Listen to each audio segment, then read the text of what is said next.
Sir M ವಿಶ್ವೇಶ್ವರಯ್ಯನವರು ನಮ್ಮ ಕನ್ನಡ ನಾಡಲ್ಲಿ ಹುಟ್ಟಿದ್ದೇ ನಮಗೊಂದು ಭಾಗ್ಯ ಅಂತ ಅನ್ಭವಿಸ್ಬೇಕು. ಯಾಕೆಂದ್ರೆ ಅವರು ಎಲ್ಲವನ್ನು ಒಬ್ಬ ಅಭಿಯಂತರನಾಗಿ ನೋಡ್ತಾ ಇದ್ರೆ ಹೊರತು, ಯಾರೋ ನಾವು ಮೊನ್ನೆ ಜೋಗಕ್ಕೆ ಹೋಗಿದ್ವಿ, ಅವಾಗ ಯಾರೋ ನಮ್ಮ ಹರ್ಷ ಅವ್ರು ಹೇಳ್ತಾ ಇದ್ರು, ಜೋಗ ಜಲಪಾತ ಸೌಂದರ್ಯವನ್ನು ಅವ್ರು ನೋಡಿದ್ರ ಬದಲು ಇಷ್ಟು ಶಕ್ತಿ ಪೋಲಾಗ್ತಾ ಇದೆಯಲ್ಲ ಅಂತ ನೋಡಿದಂತ ಮಹನೀಯರವರು. ಅವರಿಂದಾಗಿ ಇವತ್ತು ಮಹಾತ್ಮ ಗಾಂಧಿ ಜಲವಿದ್ಯುದಾಗಾರ ಇದೆ.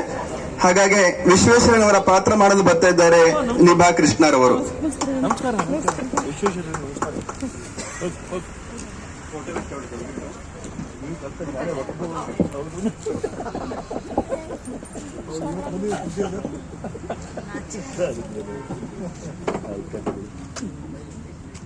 ನಾನು ವಿಶ್ವೇಶ್ವರಯ್ಯ.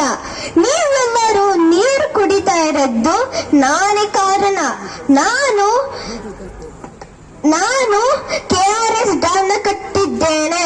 ಹೌದು, ಅಲ್ಲ ಅಂತ ಹೇಳಿಕ್ ಸಾಧ್ಯವೇ ಇಲ್ಲ. ಇದು KRS ಡ್ಯಾಮ್ ನಾನು ಕಟ್ಟಿದ್ದೇನೆ. ನನ್ ಬರ್ತ್ಡೇಗೆ ಇಂಜಿನಿಯರ್ಸ್ ಡೇ ಮಾಡ್ತಾರೆ.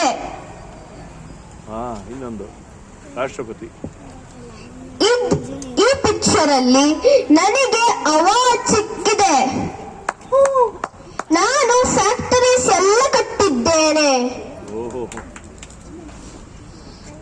ಇದೆಲ್ಲ ನನ್ನ ಅಚೀವ್ಮೆಂಟ್ಸ್.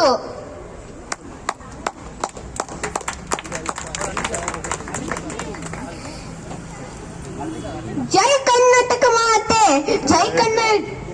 ಜೈ ಕನ್ನಡಿಗರೇ. ಕನ್ನಡ ಉಳಿಸಿ, ಕನ್ನಡ ಬೆಳೆಸಿ. ನೀವು ವಿಶ್ವೇಶ್ವರ ಹೇಳಿದ್ಮೇಲೆ ನಾವು ಮತ್ತೆ ಮಾಡದಿರಕ್ಕಾಗತ್ತಾ? ಮಾಡ್ಲೇಬೇಕು.